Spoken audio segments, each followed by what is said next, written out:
For this project, we're going to be using a resist technique with oil pastel and watercolor to create an ocean animal in the style of Romero Britto. So, before you start, you should have already sketched out a couple ideas in your sketchbook, and you should have experimented with different areas of adding pattern to your animal. You're going to very, very lightly draw the basic shapes of your animal first in pencil, and I don't recommend that you draw the patterns in pencil. We're going to go straight in with the oil pastel to make the patterns. So first I drew the shape of my fish very lightly with pencil. I divided the body into a number of spaces, and I'm going to be filling each one of those spaces with a pattern. I'm going to go over these patterns with watercolors. So basically it's going to be a pattern with a white background. So I have a series of stripes, the yellow and the orange stripes with a white background. I've got some red polka dots with a background.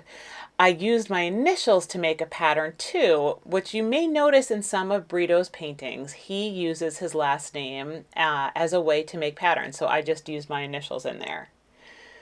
Once you have filled each one of your shapes with a pattern, the second step is going to be to outline your shapes with a black oil pastel. I'm pressing pretty hard because I want a nice solid black line. The black line is going to help to keep the watercolors in place when we start using the watercolors so they don't bleed over into the next shape so easily. Sometimes when I have a lot of oil pastels on the page, I start to worry about my hand smudging the colors. So you can use a piece of scrap paper to help you so that you're not smudging the colors with your hand. Once I have all of my shapes outlined with a nice bold black line, I'm going to be ready to move on to watercolors. Now, the plan for these ocean animals is to eventually end up as part of a collaborative mural. So for my watercolors, the first thing I did is I actually pulled out all the blue colors because I'm going to try really hard not to use blue anywhere in my fish because the background's going to end up being blue. You don't actually have to pop your colors out. Just try to remember to not use blue, especially near the edges of your painting. So now because we're going to cut these out, you have that white frame area where you can test your colors. So there are two different kinds of red. So I already tested them a little bit in the background before I start painting into my project. You're going to find out pretty quickly that watercolors do not stick very well to oil pastel. They will help you fill in some of the little white spaces that you sometimes get when you don't color a very solid color. And they might stick in the beginning, but once your project dries, those oil pastels colors will either rise to the top or you can scratch a little bit at the paint and the color will show up again.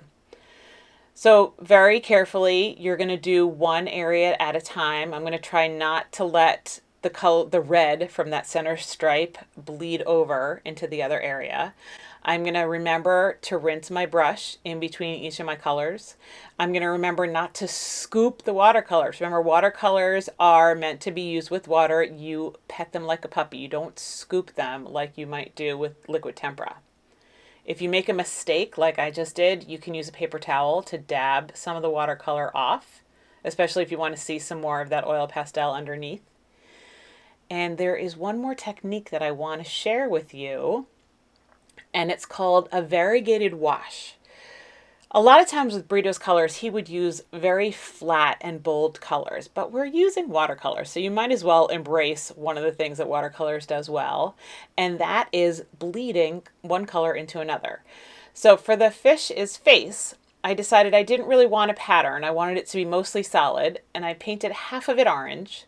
And then I'm going to choose another color that I know blends well with orange. And that color, for me, happens to be yellow. Yellow plus red makes orange. So if you paint yellow right next to the orange, and on purpose you add a little bit of extra water, you're going to be able to get those two colors to bleed into each other and create a wash that blends from one color into the next.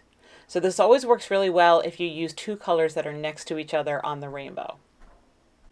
So remember to keep testing your colors on the outside of your paper before you use them on your project. Remember to try not to use the color blue because these are going to go on a blue background and we really want them to stand out. So the more you can use warm colors, the better.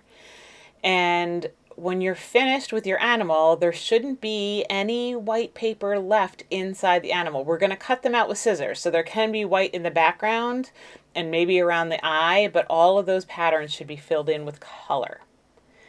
I am excited to see what you come up with. Let's go make something beautiful.